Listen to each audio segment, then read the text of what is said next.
This is the Isle of Palms podcast, produced by Island Vibes, the Isle of Palms upscale monthly publication. The Isle of Palms podcast is all about the people, places, and events that make this island a slice of paradise. Here we are for another Isle of Palms podcast, and I am so excited, y'all, because we have Tommy Hartnett here. And Tommy, I'm so excited to see you and talk to you about living on the Isle of Palms and your life in general. But we're going to focus on the Isle of Palms today because that's what this is, the Isle of Palms podcast. Is that okay with you, sir? You know, Bill, the Isle of Palms is a very special place, and not only just to me, but to the world. I mean, look at the people that flock there. Look at the mansions that have been built there. I mean, we really are South Carolina's Cape Cod, I guess, or Cape, whatever the rich Yankees do up in Massachusetts, we do down here at the Isle of Palms. I agree with you, Tommy. That's why I wanted to start and publish the Island Vibes, because I think if you live on the island, you forget how much the island touches everybody because you're there every day. But people, like you said, from around the world, right? They come there to vacation, enjoy their life, do they not? It's incredible the number of people. If you staying over there, you can see the license plates. I've always said nobody lives in Ohio. They just go up to Ohio and get their license plates and come back to South Carolina, because you can look at the license plates from the whole season, from Memorial Day to Labor Day.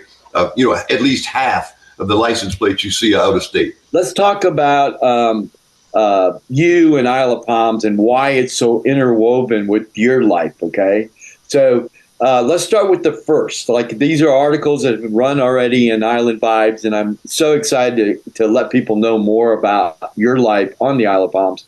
But my understanding is you got your first job on the Isle of Palms, and one of the reasons you got that is because J.C. Long, your mom was a first cousin of J.C. Long. Is that the case?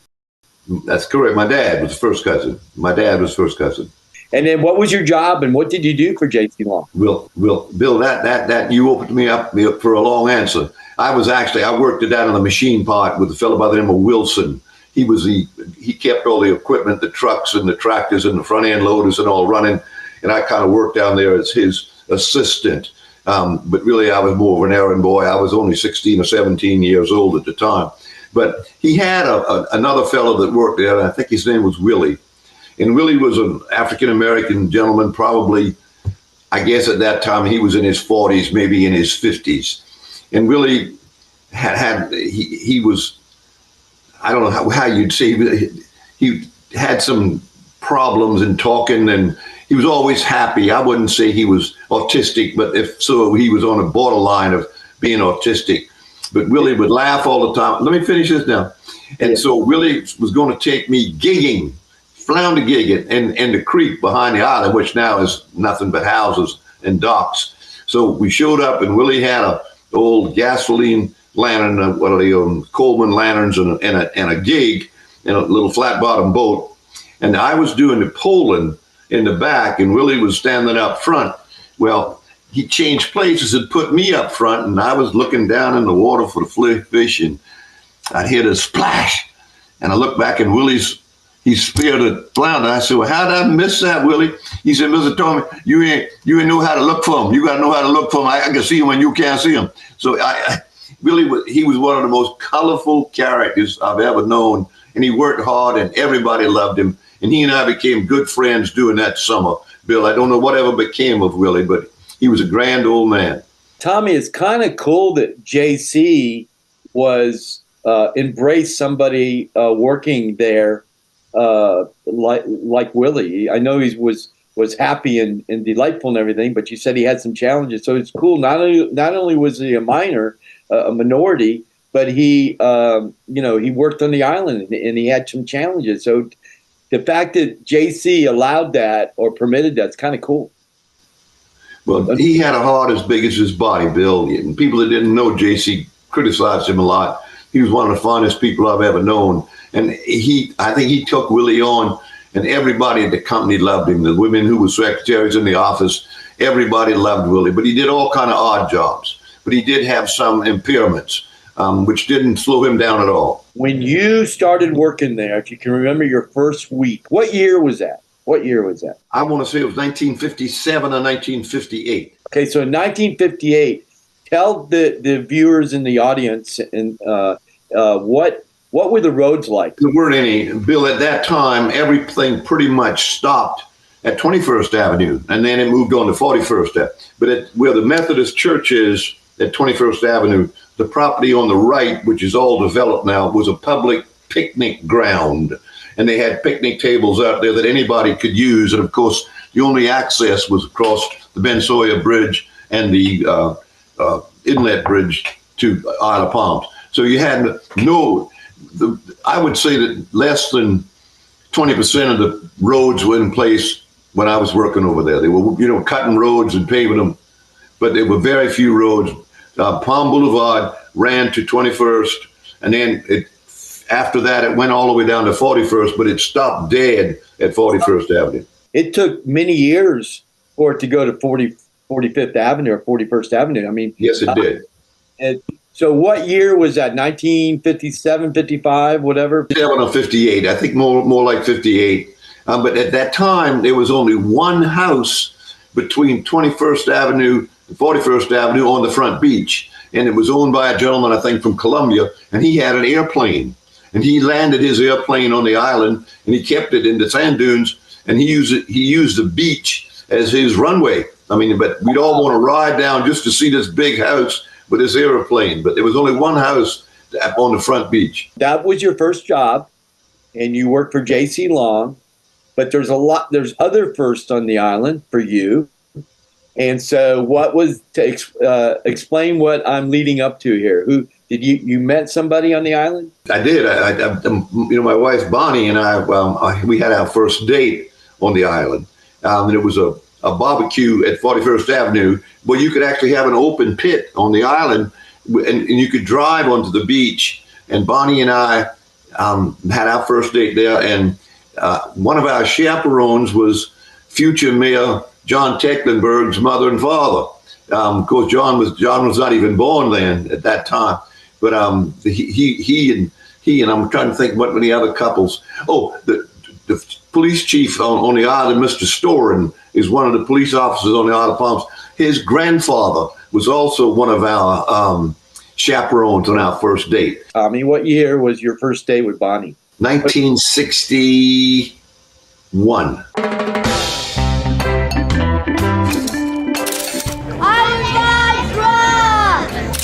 I like that it's an honest, fair assessment of what's going on the Isle of Palms. Island Vibes. Great newspaper by a great friend, and so glad he's published this because we really need it. It's impartial, and it's just a great paper. Island Vibes. It's honest, sincere, and factual. Island Vibes is a deal.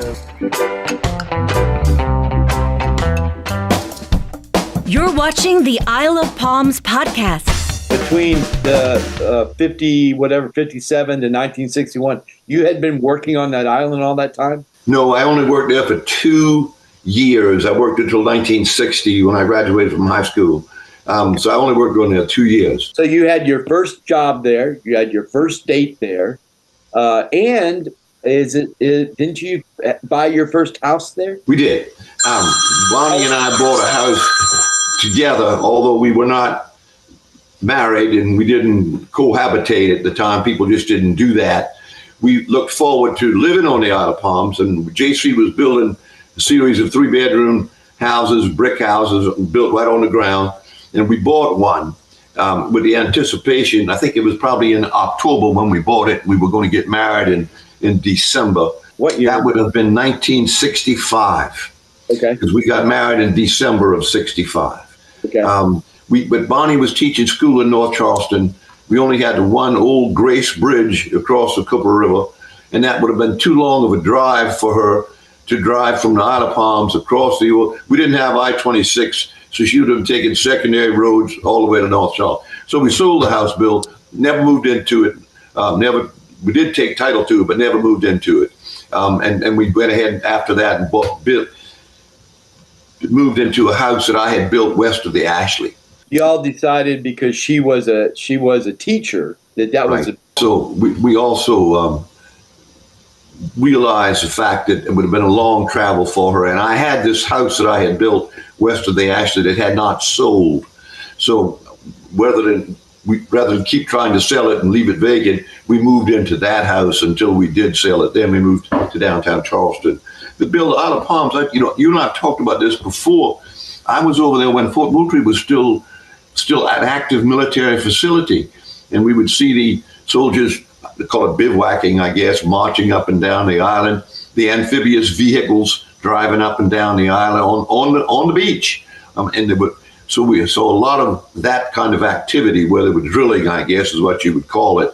And we only had that one bridge, Breach Inlet Bridge, to Sullivan's Island. And that was another gathering point for my family. My father's sisters and brother-in-law, we would always go crabbing at Breach Inlet and bring a big tent. And at that time, these people were elderly to me because I was just a child. But I remember catching crabs on the crab line, and plentiful. They were plentiful. Boats, there couldn't have been 4 or 5 boats in that area at that time. Nobody had a boat back then. You couldn't afford a car, much less a boat. But just being there, every time I cross that Breach Inlet Bridge from Sullivan's Island to the Isle of Palms, I think about the fun that we had on that beach right there. On the island. And the place that is now an office building was owned by the former mayor's family. I can't remember who. She was a mayor during Hurricane Hugo. And Bunch. And they had a big restaurant right there, right where that office building is now. That Tom, what's his name? The former mayor owned. Yeah.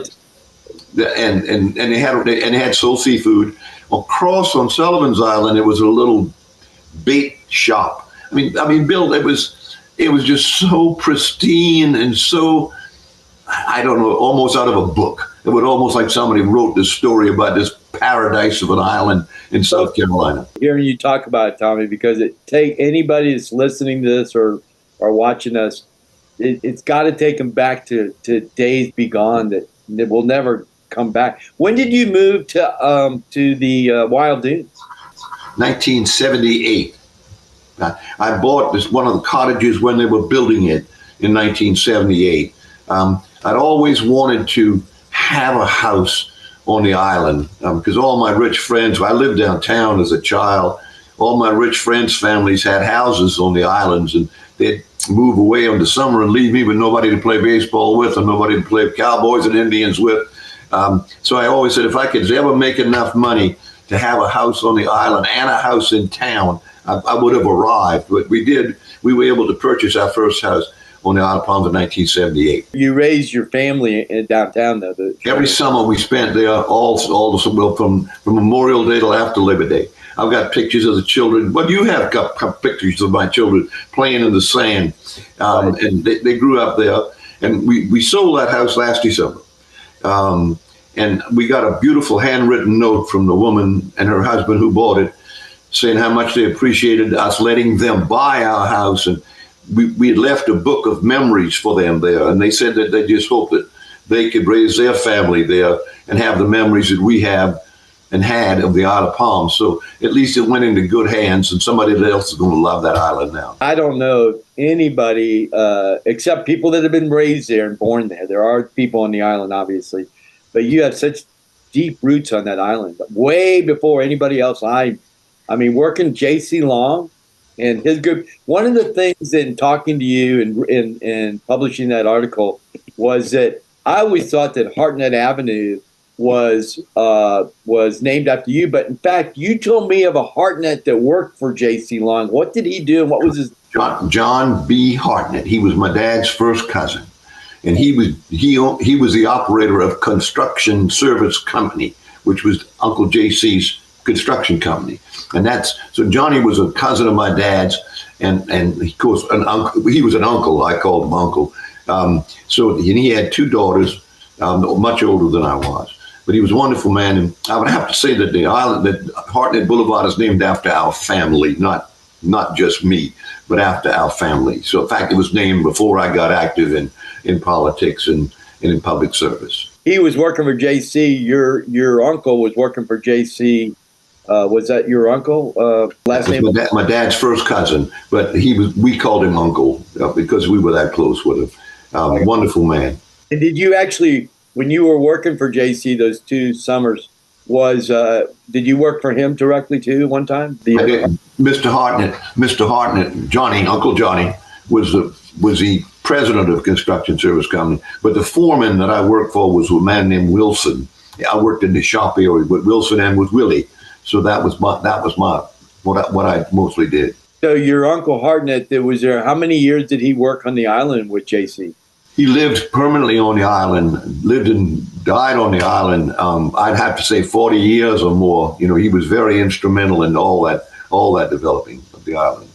But I'm probably one of the few people alive who've personally known every single mayor of the Isle of Palms. I mean, we're starting with Mr. Satilli, because that was a kind of distant family too. The Satillis were. So I remembered every mayor all the way to our present mayor, who is a good friend of mine. Philip Pound is a good friend. And of course, Dick Cronin was a good friend. And I knew all of them. So I did a commercial for Dick Cronin when he ran, saying that I had known every mayor of the Isle of Palms personally. So, and that goes back a pretty good ways to the 50s. Well, when you bought that house on the island in 1965, right. What was the population of the Isle of Palms at that time? I would have to say it's only 4,000 now. So I would have to say at that time it was probably in the high hundreds, maybe 700 or 600. You never saw anybody much at all, back in the long, long ago. But when we bought that house, it was starting to. JC built that island in anticipation of having a place where ordinary, average, middle-class, hard-working people could live on the beach, on the island. So that's how it started. It didn't start with mega mansions, Bill. It started with little 3-bedroom, 1.5 bathroom houses. Right. Some of them built right on the ground. But he had in mind, he did that all over Charleston, North Charleston and West Ashley. He built subdivisions like that. But his love, he stayed on the island all summer long himself. The name of his house was the Riptide, and it's still there. And in the basement of his house, he had a bar, he had slot machines, because he entertained a lot, and he loved being there. Where was the Riptide located? It was between 5th and 6th Avenue on the Isle of Palms, and it didn't go much. And Johnny Hartnett's house was on the corner of probably 7th Avenue and Palm Boulevard. So they lived very close together. JC also wanted to provide housing for people from the military when they got out of the military. After World War II, that was a location they were hoping they would settle, correct? And I think there's still a few families of those people left on the island. Now, most of them are long gone, but I think there's still some families who were original owners of houses in those first few blocks of the island. The first members of my family to buy a house was my dad's sister. She bought a house on 5th Avenue. Little 3-bedroom, 1-bath house, flat on the ground, but half a block from the beach. And so, family ties with the Isle of Palms go back a long, long way, Bill. As you said, you sold your house in Wild Dunes recently, and you're now living in Ion. Okay, what do you miss most about not being on the island? If you had to think about your lifestyle there and what you and Bonnie enjoyed there, what do you miss most? Well, one of the things I miss most is the beauty of the island, the tranquility of the island on weekends and during the off season. Obviously, during the season, Bill, it's chaos. It really is. It's something needs to be done to help the residents halfway reclaim their island. But Bill, Bonnie and I could sit on our back porch and watch deer feeding. We could watch fox. I never saw any of the coyotes. They said coyotes were there, but we had an abundance of deer. We would see them every day. They would almost walk up to you. They were tame, but the wildlife and recently, not used to. You still saw them today when you were there, right? Oh yes, I saw some just last week. They're everywhere. And somebody said now that my wife plays bridge with some ladies from there that they're finding mink on the island. Minks. I didn't know that was anything native to South Carolina was a mink. But apparently somehow they've infiltrated our natural habitat over there, and there are mink running on the island now. How many years have you and Bonnie been married? We will be married. Today is Bonnie's birthday, but we will be married 59 years on the 18th of December. And how many of those years have you lived on the island? Since 1978, so that was 48 years, 48 years. Getting back to the vacationers, I got to tell you, we have a section in the magazine, Tommy, in Island Vibes. We interview people that have vacationed on the island. And one of the couple, they're from Spartanburg, and I asked her, listen to this, Tommy, what do you like most about the Isle of Palms? She didn't talk about the beaches. She didn't talk about the quaint, tranquil setting. She said the residents are so friendly. Is that not? But that's just the way we are, Bill. You're one of the guys with the most friendly personality I know. You've never met a stranger. You never have. You remember everybody's names.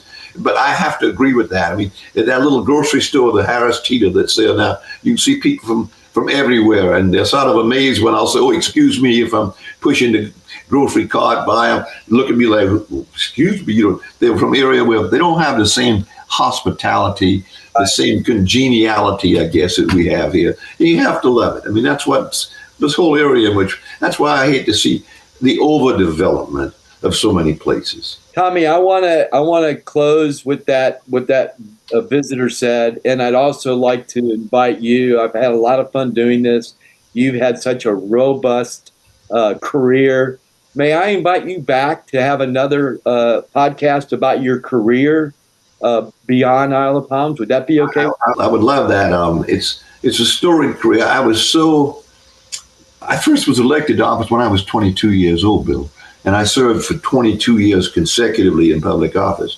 So as a young person, there's not many people that do that today. And the money that you have to spend to get elected public. My son, as you know, is in the legislature now. The money he had to spend to get elected. But I'm proud of him for doing it. But I would love to talk about it and let you know and your listeners know. And I want to have the conversations that we've had about your relationship with John Edwards and how he got you involved. And those stories need to be told. And I would consider it a privilege to have another podcast with you about that. But I've certainly enjoyed this one. I always enjoy talking to you. But that next visit, we could really have some fun talking about some things about South Carolina politics that very few people know. That would be a really fun one, Bill. It really would. We might have to use some alias names. Some of the times I've told people, I've repeated some of the stuff you and I've talked about. It's just history. Nothing bad. It's just history, Right. But they find it very interesting. But Tommy, thanks for being here on the Isle of Palms podcast, and thanks for being a dear friend. And I remember that when you got the first copy of Island Vibes, which has been over a year now, in the mail. Do you remember the email you sent me? Oh, sure I do. Do you have it there with you now? I mentioned it, so I need to find it, but I don't have it in front of me. But your words meant a lot to me, Tommy, when you said that I kept going and I'm always there making it happen. And that seriously, sir, that meant a lot to me. You're a valuable asset to this community, Bill. You know that. I mean, you fill a spot that nobody else could fill with your talent and enthusiasm. So you're a real asset to this community. Thank you, Tommy. I just love what I do, man. I just love it. It shows. It shows that you love what you do. I love telling the story of the Isle of Palms, and of course with Mount Pleasant magazine, Mount Pleasant. But anyway, thanks for joining us, Tommy, and I'll talk to you again. Thank you, Bill. You take care, and thank Roger for me too. Okay. Island Vibes appreciates you taking the time to listen to or watch the Isle of Palms podcast. Check us out in print and as a podcast. Island Vibes is the pride of Isle of Palms today, tomorrow, and always. We love our listeners, and we love IOP.